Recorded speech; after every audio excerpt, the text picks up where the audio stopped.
You are listening to Middle East Monitor Conversations, bringing you lively discussions with prominent voices from the region and beyond, as we delve deeper into issues shaping the Middle East and North Africa, from politics, the culture, and the arts. Hello, welcome to MEMO Conversations. I'm video producer Osman Butt. We are now coming up to 3 months since the fall of the Syrian dictator Bashar al-Assad and his regime, but already Syria has changed considerably. Things that were considered unthinkable to say and do are now being done. While the fall of Assad regime has been welcomed by many, uncertainty and suspicion about the transitional national government led by Islamist group Hayat Tahrir al-Sham, or HTS, and its leader and Syria's current interim president Ahmed al-Shara persists.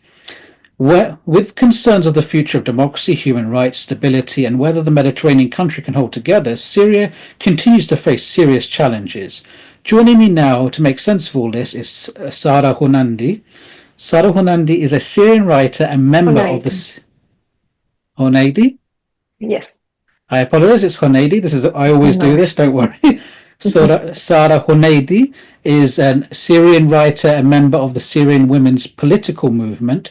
She's a writer in English and in Arabic. Her work was published by Foreign Policy, The Independent, Chatham House, Buzzfeed News, The New Arab, among other publications. She provides political analysis and expert commentary on refugee and gender issues and has appeared regularly on channels like NPR, BBC, and Al Jazeera. She holds a master's degree in Near and Middle Eastern Studies from Harvard University and a bachelor's in International Studies from DePaul University. After her exile from Syria in 2014 due to her opposition to the Syrian regime, she started working on her first book project about the missing activist Samira Al-Khalil, exploring exile, siege, and survival. Sarah, welcome to MEMO Conversations. Thank you for having me. It's a great pleasure for us to have you. I mean, there's so much that's happened in Syria in the last few months, and there's a lot for us to get through. But I sort of now, before we sort of get into the analytical side of things, I wanted you to take us a little bit back. I mean, I saw, your video on the morning where I was, when Assad had fled Damascus. I have to tell you, though, when I saw your video in which you were saying, I'm no longer a refugee, I'm just Syrian, it did actually bring tears to my eyes as well. So I thought I'd let you know that you made someone cry. But no, don't apologize, it's a good thing. But I wonder if you could sort of take us back to that very moment you learnt that he was no longer in Damascus, that he had fled. Tell us what that felt like. Tell us what you were thinking in that moment. Well, it felt like the impossible could happen. We have been, living under this dictatorship for generations, and we, for the disinformation campaigns and the propaganda campaigns and like the feeding of these ideas that this regime is forever. They used to actually, say that Assad lil Abad, like forever. So it was, for it to actually happen was like a miracle. And for, millions of people who have been displaced because of this regime to, and we've been forced to carry all these labels of like dissident or refugee or anything really that doesn't fit within the criteria of being an Assad loyalist. You pay for that with your life, with losing your home, with everything. So when that moment happened,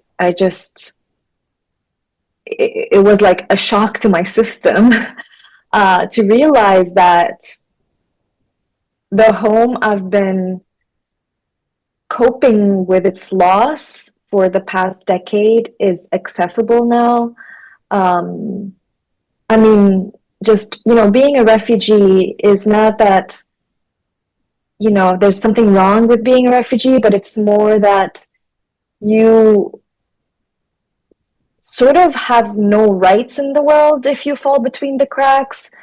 you kind of just realize that if I don't have a country that, you know, reserves my dignity and my rights, I may not be treated as human.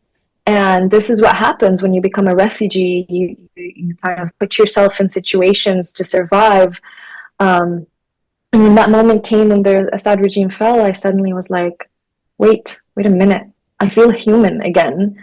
I feel like a person, and I feel like I can go back home. I have a home now, and I'm no longer a refugee.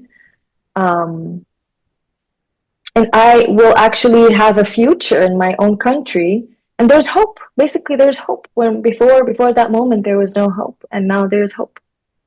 So, in this sort of lead up to that moment, did you actually think it was coming? Because, I mean, I remember, when the offensive started, which was the HSTS offensive towards the end of November.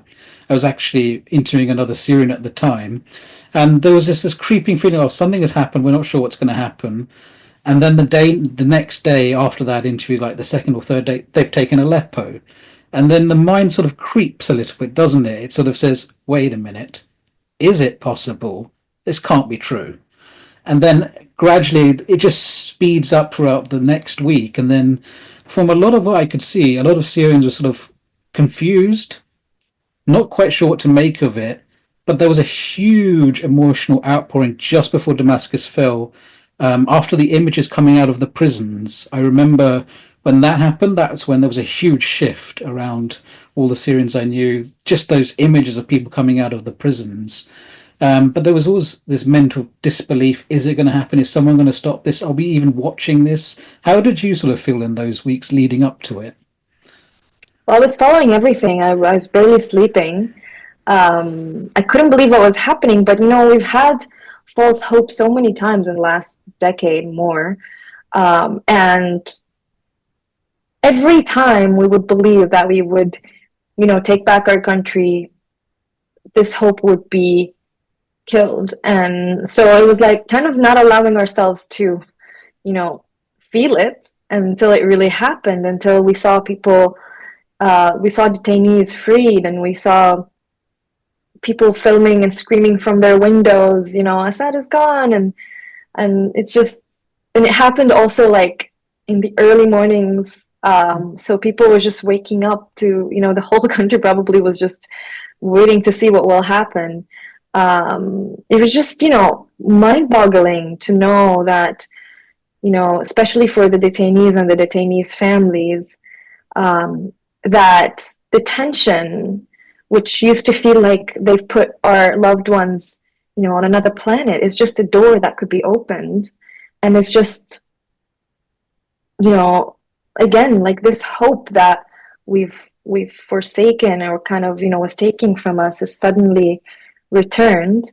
Honestly, until I saw troops enter Damascus, and funny enough, on my birthday, it just, my city was also, freed on my birthday. It was just felt like a new birth, a new hope, and maybe, all the possibilities. Like, it just brought us back almost to 2011, when we had hope that maybe, before we knew what could happen, before we knew how we would pay for that hope.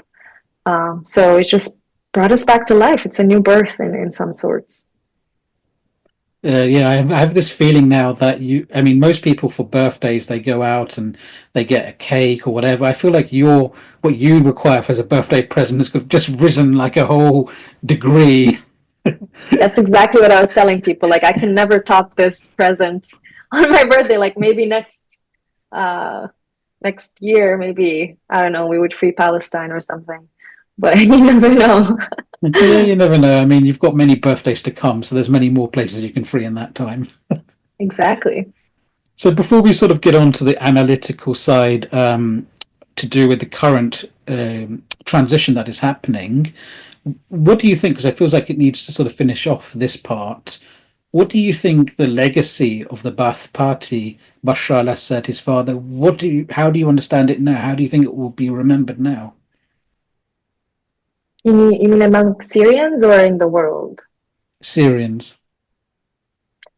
The problem is that, Assad had fallen, but his legacy still remains. Like we inherited, broken infrastructure, we inherited so much destruction, so many people who lost their homes, and so many people who are still missing, more than, 100,000 people, and if not even more. That's like the numbers keep changing because it's hard to actually, keep track. And so the legacy is just a really painful one. I would say it's, it's funny that we started to talk about hope in the beginning of this interview, but the reality is that, yes, hope aside, just so much pain right now, so much, so many challenges that the Syrian people are facing. Sorry. Let's put, so many challenges that the Syrian people are facing. The economy is, collapsed. The Assad regime and higher ups within the Assad regime have stolen so much from the Syrian people, so much money, and the trauma doesn't go away overnight, and we have so much work to do. But it could only happen after the regime, has collapsed. Without that, we had no hope, and now it's actually more responsibility and more fear. Not this time, not fear of dying per se, like we used to live with, like fear of, oppression. This time is fear of responsibility. This is like our country now, and we have a chance to rebuild it. So what kind of country will we create? That's like the sort of questions that are emerging. Indeed, and that also takes us nicely to our next question, or my next question, which is obviously now we have currently he's obviously the interim president Al-Shara, and he's promised many things. He's promised the formation of technical committees that will help form the basis of establishing a constitution. He's talked about justice. He's talked about restoring electricity and other services that Syrians need. But on the other hand, we sort of see who he's appointing to the current administrations. They're all members of HTS or their allies. And there's a feeling that it may not be an inclusive government that will get formed in the future, because obviously our concerns are obviously going to be what he sort of tries to build. And so there's a lot of suspicion and concern at the same time. So I'm wondering if you could sort of give us your initial assessment of the new administration. This assessment literally changes by the hour. So I just want to say that because every day there are new developments that are happening on the ground. I would say, at the beginning, I was worried. I'm still, worried. This is, like I said, it's a really big responsibility. And this time, we cannot blame Assad because he's no longer in power. We have the country back to the Syrian people. But the new administration, is appointing questionable people, like the Minister of what's the word, Laden? Justice. Justice, thank you. Like the Minister of Justice, who, has a questionable past. It's also, been appointing people who, belong to, we call it like in Arabic, the one color appointees. It's kind of not a lot of diversity of thought. However, when, the Syrian street and the Syrian people are kind of dissenting to these decisions, they are hearing them, and then they would like appoint a couple of women there, and a couple of women here, some people from different backgrounds. But it's kind of these things are I don't see a clear roadmap And this is another issue with the current interim government, is that it lacks transparency. However, they are able to communicate and respond when people would, dissent. So that is a good thing. Means that, we can give and take, work together. But, and they would sometimes, when faced with these questions of like, why are you appointing people from, why isn't there enough diversity within your appointees? They would come from a point of, pragmatism. Like, you cannot really get things done unless you work with people who you know, and they are HTS after all. Well, previously HTS, because now all of the factions have been what's the word, liquidated.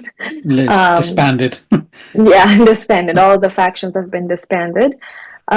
So it's a ongoing conversation with this interim government. They also are showing that they can change. And sometimes they're showing that they can't. So it's complicated, I would say. Not complicated, complex.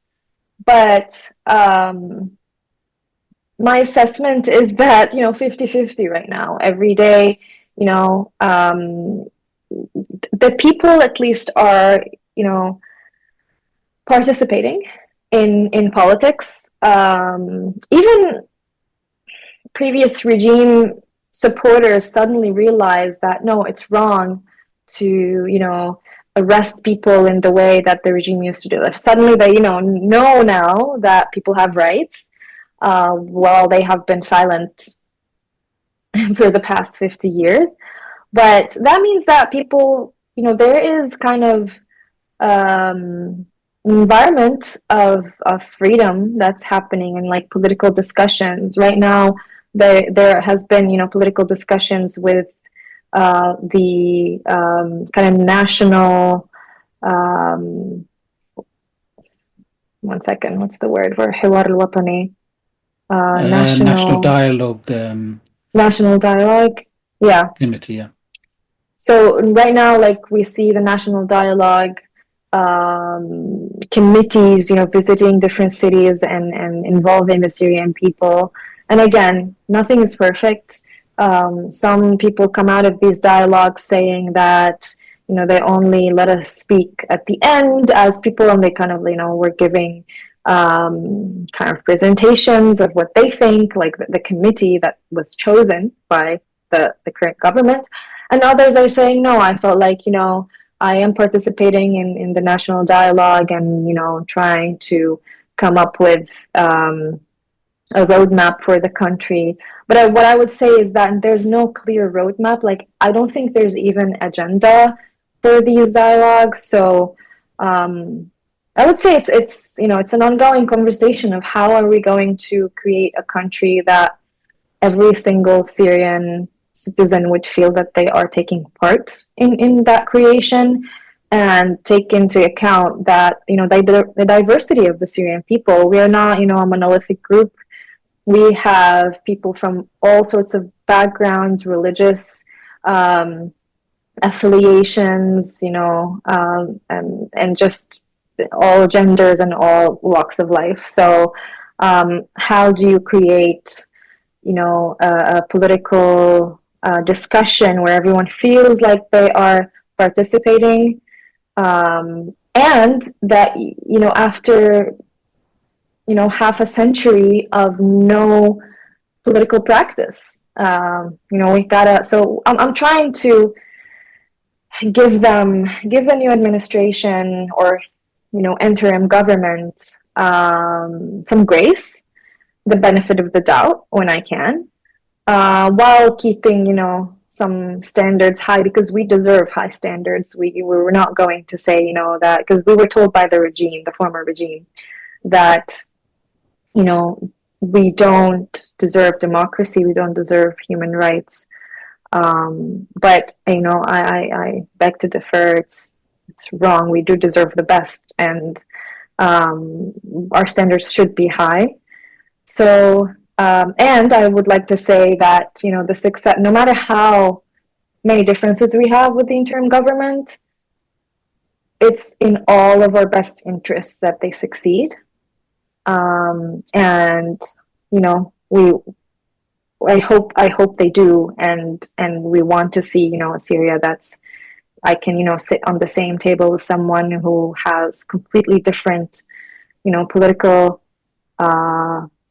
affiliations, and still be able to have a conversation because we're both Syrian and we both, have rights in this country. Yeah, so in a sense, we don't want to see the Americanization of Syria in that way. We People don't can't want to sit see at the the same. Americanization of everything, of anything. No But they one can't wants to sit at the see same it. table. No, no. Yeah, it's an interesting one because my sort of impression is that, I mean, a lot of people will say, let's look at what they did in Idlib and how they governed Idlib. The issue with looking at the Idlib is that you can see there's an evolution in what happens in Idlib. And so when you sort of try to draw lessons on what they might do for the country, you have to keep in mind what lessons are you picking from that evolution. But also, Syria is just bigger than Idlib. They can't build what they had in Idlib in the rest of Syria. They don't have the resources for that. If we're talking about creating, let's say, one party state domination like we had before, even if HTS wants to do that, I'm not sure they have the, well, obviously they've disbanded, but if they lot wanted to do that, I'm not sure they even have the resources to do that at this stage. I mean, I think, and this will get onto our discussion about civil society in a minute. It's not that they couldn't; they currently don't have. Is what I think. Is what I can tell. And you can sort of see this a little bit in what's happening in different cities in Syria, where sometimes you'll see somebody was attacked on the street or arrested who was a member of the former regime, and it's not always clear who's doing that arresting. Sometimes, from the way it's reported, it's clear that locals in that area have spotted someone and they've gone for them, and so the current administration is not necessarily able to fully police the entire thing. That brings me to a really important point, which is transitional justice and how it can be, implemented. Because this is why transparency is so important when it comes to transitional justice in this, crucial time in Syria. We see that, it's just mind-boggling to walk in your neighborhood and see the person who used to be a Assad regime officer who, killed your whole family walking around because he, did a deal with the current government. But at the same time, we don't know what's being said behind doors. Like, did this person, this deal that he did with the government to stay, I don't know, free, did he give information in return? What does this mean? Because this is the issue. I think right now, with transitional justice, and the need, and the wounds are still fresh. So the Syrian people are still not, they did not forget yet, and I don't think they ever will. And I can talk about, collective amnesia forever because this is like what I focus on in my academic and writing work. But when it comes to transitional justice, there has been a huge gap in what does transitional justice mean to Syrians right now.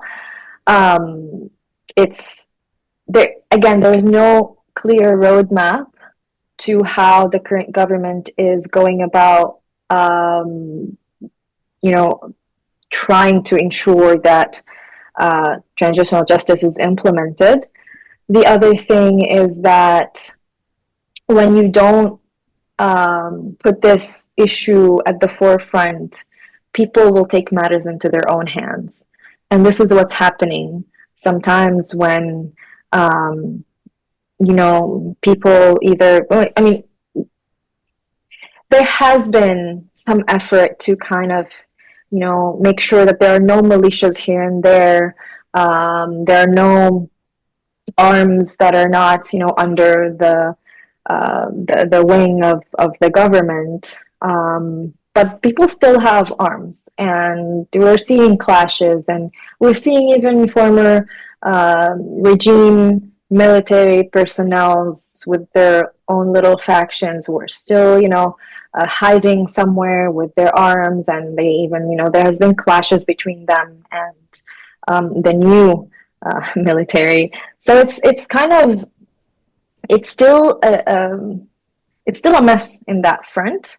However, we also see, like, when you listen to Mr. Shara, or when you listen to people who work with the current government, they always saying that we are trying, like, most of their time, they say, is going to mediating between different factions.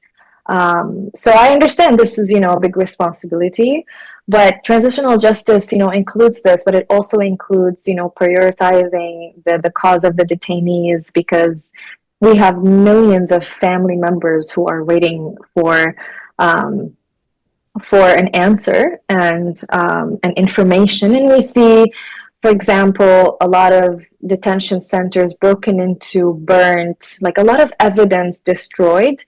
And unfortunately, I don't think the current government, had prioritized that in, like, the protection of evidence sites. And we still see, like, in the Tadamon neighborhood, human remains are everywhere, and kids are playing with human remains. So it's just these things that, with the lack of a clear roadmap for transitional justice, is really, really concerning to me, because without transitional justice, we are not going to be able to create, a country where we build trust with the new government and among ourselves too. Indeed, it's a very, I mean, and also when you don't do this, when you're not, when you don't have a clear strategy for dealing with all of this, whether it's taking on those armed militias that are with the regime, whether that's clearing up all the evidence, it just creates a lot of frustration and disappointment in the new government. But also, you're also seeing a lot of misinformation about what is actually happening. So when, for example, I think it was about a month ago, where there was a raid in Latakia to arrest some members of the regime, and then on certain parts of Twitter it got spread they're attacking the Alawites as an Alawite genocide. So you can sort of see how misinformation and disinformation plays a role here too, can't you? That's the problem when you don't have a clear communication channels as the new interim government. I think they should have prioritized that from the beginning, because you cannot rely on, Signal and, like, whatever, like, apps that people used to do, kind of, I would call them, like, alternative media channels, because under, dictatorship and propaganda, you kind of try to find ways to the truth. But right now, the Assad regime has fallen, and we can, I mean, they took over the Syrian, it's called SANA, the Syrian agency for media, and, like, for, like, all of the official media agencies are, liberated now. So why aren't they being used? Why isn't there, a professional media that would report periodically on what the current government is doing? I mean, we also see that they're, trying, like, for example, some officials, have created their own Instagram and Facebook and Twitter accounts, and they kind of, report back on their international visits and diplomatic meetings. But I don't think that's enough. You need more. You need, like, an official, media channel. Maybe you need periodic. What's the word? Periodic. Sorry, I'm, like, blanking.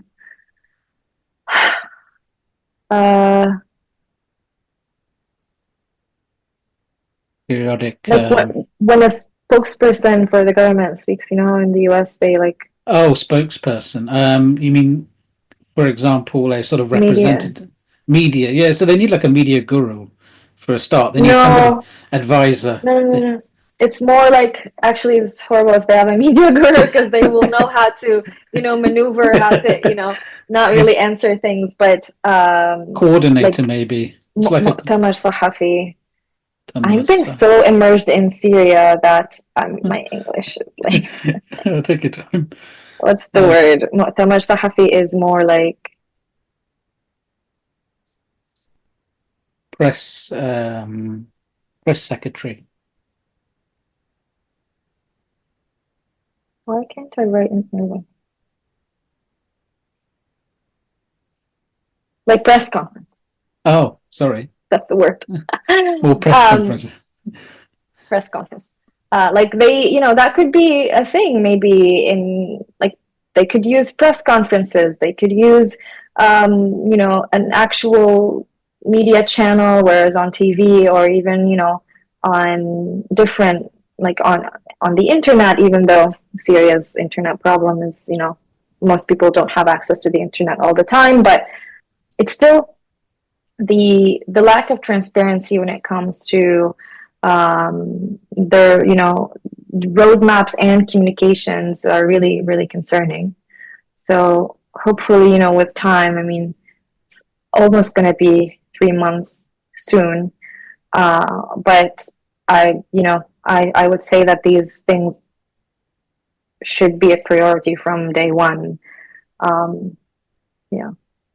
Yeah, indeed. But also, I was want to talk a little bit about civil society itself because, I mean, I think one of the other issues I've seen in a lot of international discussions on Syria is there's a lot of focus, obviously, on who the new president is and the new interim government and everything that they do and what are they going to build. And Syrians are sort of, you will sometimes see interviews in the streets with Syrians, and then a news reporter says, oh, they're kind of wary, oh, they're kind of hopeful, whatever. But it's treated as if they're sort of passively receiving whatever's coming from the powers in Damascus. And from talking to friends who, including one friend who was in Damascus a month ago, when they've just sent me a message saying, you will not believe how lively the city is now, Damascus.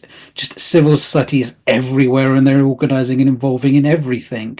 It's completely off the charts. So I'm wondering if you could sort of talk to us a little bit about civil participation at this time. Well, your friend was right. I mean, literally every single day there are multiple events discussing the pressing issues that the Syria is going through. Like, civil society is alive and well in Syria. It's been actually, civil society has been given this responsibility the last more than a decade to carry the weight of the lack of government functionality and international indifference. So I would say that one of the strongest suits in the Syrian situation right now is the civil society. The good thing is that every single day you see people participating in politics in places that used to be muffled. You see a lot of new groups emerging. Some that are about cleaning the streets, and others are about governance and transitional justice. So it's just covering every single aspect of what's lacking and how Syria can be built. Again, we need to not rely on civil society on a lot of things, because has been a reason why civil society has been carrying the weight of so many responsibilities that need to be carried by the state. But I don't think now there's a reason anymore.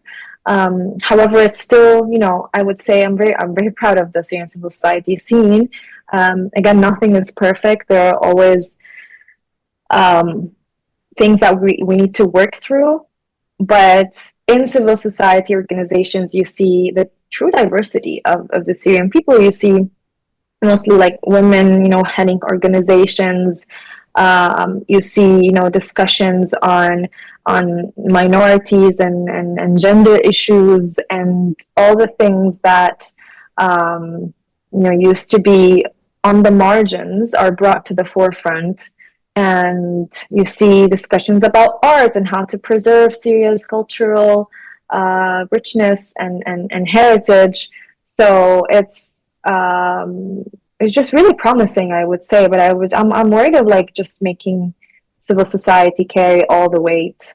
Where I think that we have an opportunity now to create spaces where civil society can, function within, in partnership with the state and with governance and with businesses and the private sector. See, my way of thinking about this is if you've got a very active civil society, they play a very big role in trying to keep the state accountable. And I think that's a very key takeaway. I mean, I think one of the big issues we sort of have, even let's say outside of Syria, in the West, even, I think they've sort of forgotten that if you want to be sort of a true democracy, you actually have to have a very active participation of the citizenry in a lot of aspects of life. And then when you don't have that, that's when you start to see the democracy disappear. And in Syria's case, I think, whatever system it ends up with, if civil society is heavily involved in it, you will get a more representative government and society if they are involved in it, because by virtue of the fact that they are from different parts of the country and represent different views, and they've sort of shown a model where they can collaborate with each other even. So I think from that perspective, civil society is going to be crucial to the development of Syria. For sure. And like I said, it's one of our strong suits. I think, civil society in Syria is very lively. And, in the past, it was one of the few areas where you can practice politics without practicing politics. And now, with all of this experience that they're bringing to a free Syria, I can't wait to see how, that will translate into reality.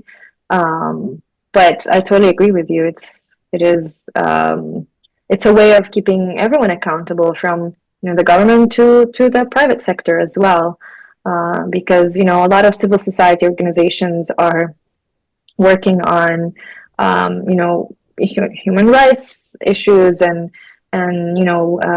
women's rights and workers' rights and all the stuff. So at least we have that as a hopeful area. Although budget cuts, it's always, we have to also remember that civil society is reliant on donors and on external money, and it's really hard to keep up if Syria is not going to get the help that it needs, if countries don't lift sanctions right now, or if the world decides to be indifferent again to Syria. So if we don't really empower civil society, it's not going to be able to do its job. Indeed. Before we sort of get to sanctions, because I do have a question about sanctions, I wonder if you can talk to me a little bit more about the role specifically women's rights groups and female activists are playing in the sort of new Syria, because of course there's a very long history of feminist activism and female mobilization in politics within, say, Syria, and in opposing the regime, and we've seen all sorts of things going on internationally as well. But now obviously we're in a new space where there's a new administration, Assad is gone. So what sort of roles do you sort of see them playing here? I mean, making sure accountability is at the forefront, and holding the government accountable. And so many, actually they play, I don't know if it's not a role, like, one of the issues that the current government decided to do is that they created an office for women affairs. And that's a problem, in my opinion, because women do not need their own affairs per se. They, are able to participate in politics and in defense and in businesses and in everything. So, and especially we could see that in like the strong kind of women representation within civil society and within feminist spaces and within movements like the Syrian Women Political Movement, which I'm part of, and it's just doing incredible work of like producing, political thought and roadmaps and recommendations. So I just, don't like to answer this question of like, where can they play a role? Because they can play a role in everything. And if you confine them to a couple of roles, this is where discrimination starts to happen. And we hope to not see that. And, this is an ongoing conversation in the whole world of like, how do we make sure that, people are treated on terms of, merit and qualifications, not on terms of, what gender they belong to. Indeed. But I mean, I don't mean to suggest that they only play one role in one area. They are across society. But of course, as you've no doubt seen, especially outside Syria, they don't really talk about the role, the fact that women are involved in every aspect of society. And in fact, every interview I've seen with a Syrian woman since the fall of Assad is, are you concerned that you will be forced to like cover up, or are you concerned by banning, or whatever it is? It's there's no actual question of, well, tell me how you feel about this. Just generally, how do you feel about this? So there's an invisibilization even here. Yeah, and there's also like a colonial, vision that the world looks at us through. Syria is a very diverse country, and sometimes I'm told, by other like fellow, Arabs, like, don't, talk about the things that we fight about in English or something like that. But I believe that it like shows that we have our own battles and conversations to have with each other, just like the U.S. has right and left. Syria too. We have people who are on the far left, we have people on the far right, and in this new political space, we are finally having these conversations and trying to have a country where we can have different political views. So I think that Syrian women are have been having this battle since forever, and they are now more than ever also participating in creating space for other Syrian women to participate even more. I would tell you also one thing about Syrian women is that when we see discrimination, we don't shut up about it. When we saw that the new government, didn't appoint enough women in their cabinet, we saw a lot of people who are trying to work with the government or trying to and criticize the government during the media, during connections, during everything. But and then we saw they created a women's affair office, and it was still not what Syrian women wanted. So I think that this dissent and constant conversation that you see tells you that Syrian women are actually actively participating in politics right now. And then we see, some good responses to that, like right now within the National Dialogue Committee. I mean, out of 7, I believe, members, 2 of them are women. We need more, but, there are women from different backgrounds and different political agenda and different beliefs. So I would see, it's some progress is being made. I think we need to, exit this mentality of responding to how the West sees us when every time they ask us as Syrian women, are you worried that you're going to wear hijab or not? Are you worried that you're going to be able to drink alcohol or not? These are not the right questions right now. Although if a Syrian woman asks them, they are valid. But if, someone which, like prioritizes these questions who is not a Syrian woman, in my opinion, it's just positionality matters. And I think, we are able to have these conversations right now and as women, like participate in kind of the birthing and the creating of this new Syrian state. Yeah, I was thinking about when you were saying that, I was thinking about that BBC interview where they have an interview with Al-Shara and they ask him nothing about what is the future of Syria? What are you planning? What does the state look like? What does democracy? They kept asking, will people be able to drink alcohol? I just remember everyone having a meltdown on Twitter, or X as it's now known, about that. So there is a lot of issues there too, to do with how it's being covered, why discussions like this are important. It's really insensitive, like a country that's struggling with like more than half, if not more actually, if not the majority of the people are under the poverty line. And, you know, the living conditions are just unbelievable. And it's just so many people, like half the country is either displaced or dead or missing. And then you ask about these things that are very stereotypical of our society.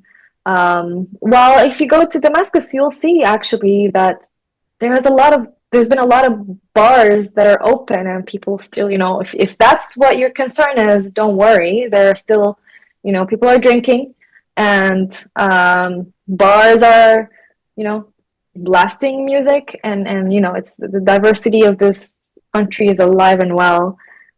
It's just the concerns right now are more about how do we create a government that, you know, is representative of the people? How do we as a nation heal from the abuse and the human rights violations that we've been through under the Assad regime? And how do we make sure that this never happens again? These are the right questions that, you know, we need to be asking. So on that, I mean, because of course, as you're sort of saying here, Syria is horribly destroyed, and it's to a level, I think, that it's hard for people outside Syria to comprehend just how destroyed it is. I mean, you know, sometimes when I'm looking at images of Gaza or elsewhere, and I'm seeing this horrific, you know, complete total destruction, 360 view of destruction. For me, it's like looking at a lot of Syrian cities. I think people don't seem to always realize just how bad it was. But I want to now ask you about sanctions, because there's also now, you know, Syria does need its sanctions lifted. I mean, they've got to sort of be able to get things into the country, capital, money, aid. They need to be able to they need to be able to build a new society, and we're sort of seeing a kind of lukewarm response from many governments. So the European Union will go and they will meet with Al-Shara, but then they will say, yes, yes, we'll lift sanctions, but only if we see X, Y, and Z happen. And so I sort of want you to sort of tell us, what sort of impact is sanctions currently still having on Syria, and what's the mood of Syrians around this? I mean, the Syrian economy is beyond collapsed. And the Syrian, you know, environment, like literally the environment, like because of all the destruction, you know, like you mentioned, not being able to differentiate between pictures of Gaza or pictures of destruction in Syria. And this just doesn't only mean that there's destruction of buildings. It means that, you know, I've seen friends who went back and they say that, you know, the breathing is hard in Syria. It's like you see, you know, you think it's gloomy, but it's really pollution. So it's without, you know, the support that lifting the sanctions will provide, rebuilding the country is going to be extremely hard, especially if most of these sanctions were put to put pressure on the Assad government. So now we see Assad has, you know, taken a lot of money and went to Russia and living his best life in like downtown Russia with, you know, with many properties that he managed to, you know, buy there. But, you know, to kind of practice this punishment on the Syrian people and the current Syrian government is unfair. However, a lot of countries are keeping these sanctions as a means of pressure, because they don't trust the current interim government. But how can you know, that's I feel like that falls on legal experts to kind of know how to differentiate between how people suffer and kind of, you know, change these sanctions from having an impact on the Syrian people and trying to create a country. Like, it's kind of setting us up for failure if you don't lift these sanctions. And, you know, I was not a supporter of the sanctions even under the Assad regime. And I was not, you know, opposing them either. I was not, you know, for them either. Sanctions are hard, and they affect the people, whether we like it or not. But right now, why are we punishing Syria still? In order to exert, you know, more power, or in order to have like a tool to pressure the current government if they commit any, you know, human rights violations in the future or something. But how are you going to guarantee that Syria is going to have, you know, rebuilding investments and to rebuild its infrastructure and you know, so far I think more than 1 million Syrian refugees have returned to Syria, but most of these people are returning to rebels. How are we going to rebuild their homes without lifting the sanctions and without, you know, receiving aid? So, like I said, I'm not a legal expert on sanctions, but I know that the Syrian economy cannot take any more punishments. And the Syrian people are, you know, hanging by a thread. I don't even know how they're surviving at this point. It's a really, really dire situation. Indeed, indeed. And it's, I mean, sometimes we hear there will be temporary suspension. I think the US suspended a few bits of the sanction, but it's not really sort of doesn't seem to have much impact on what's happening on the ground from what I can tell and from what the reports say. But yeah, as you say, it's also important to point out here that Syria's economic misery isn't solely down to the sanctions. It's to do with everything that has happened in the last 15 years, the destruction of the cities by the Assad regime, his decision effectively to tear the country up and destroy all the infrastructure, and this is, you know, a big part of why there is an economic crisis there now too, in addition to a humanitarian one. But sanctions obviously don't make that easier, and in fact now it may make it harder since he's gone. Yeah, exactly. I mean, you know, I think that we don't want to see a new kind of sort of oligarchy in Syria. We don't want to see another Rami Makhlouf or another, you know, kind of people who, you know, take advantage of money and Syria's, you know, rich, you know, heritage. But I mean, you are able to, you know, allocate, you know, aid to Syria and, you know, lift the sanctions in order to get the country to stand on its own feet, because, you know, these million people who are returning, if they aren't able to, if Syria doesn't recover, it's, you know, it's going to cause another issue, and we're not gonna, you know, I don't know. I'm not making any sense, I feel, but I'm not gonna say like we're gonna see no more refugees, because I believe that people really, it's really hard to leave one's home and become a refugee in the world. It's just that if you, I mean, I see a lot of rising in xenophobic rhetoric against refugees, but if you don't want refugees, then you got to make sure their home is safe and they are able to rebuild their own country. Yeah. It's kind of funny because there were a lot of particularly right-wing politicians in Europe who were going out to Syria under Assad trying to propose that exact thing. We need to rebuild this country so that we can send them all back, and now they're nowhere to be seen. Now there's a new administration in town. Yep. So when I want to sort of ask you lastly, you know, we've talked a lot about what's been happening, what is happening. What do you think of as, when I ask you, what is your hope for the future of Syria? What do you see the future of Syria being? What sort of comes to your mind about that? You know, I hope so many things, but mostly I hope to see a country where Syrians are able to participate in politics and, speak freely without being arrested for, for a word. I hope to see democracy and human rights as the values that bring us together. I always say that, and from someone who studied political science, nation states are made up, and we have so many things in common between each other, but we also have many things in common. Like, I'm from south of Syria, I have many things in common with people from north of Jordan.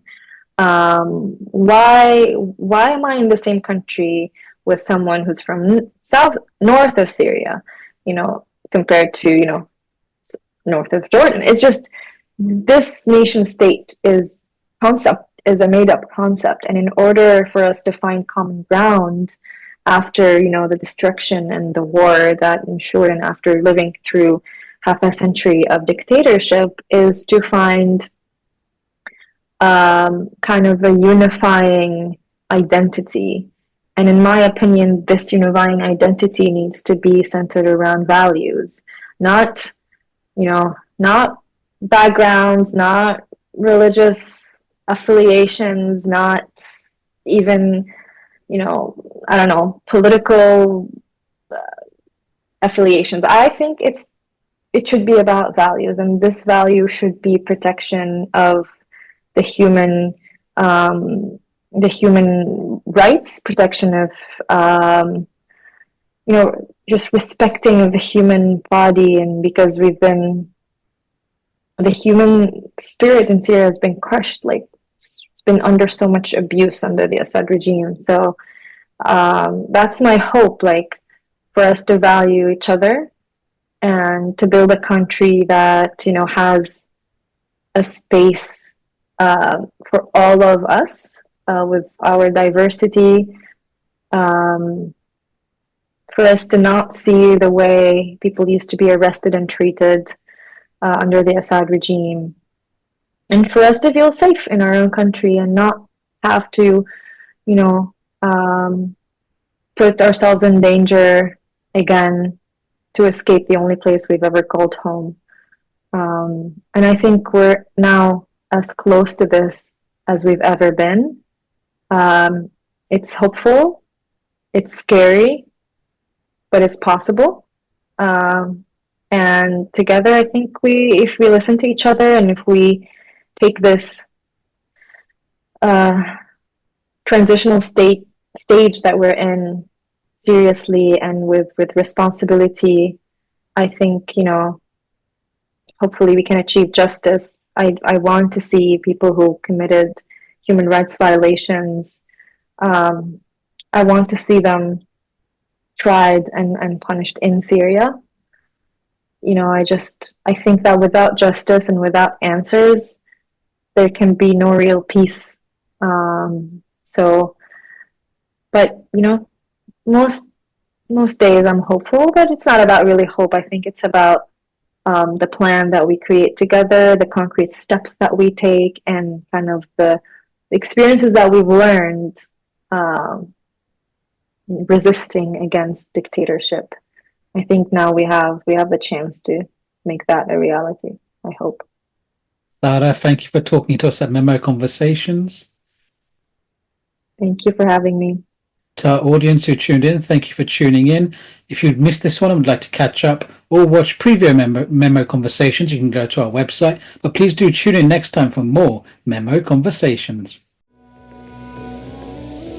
This was Middle East Monitor Conversations, brought to you by the Middle East Monitor in London.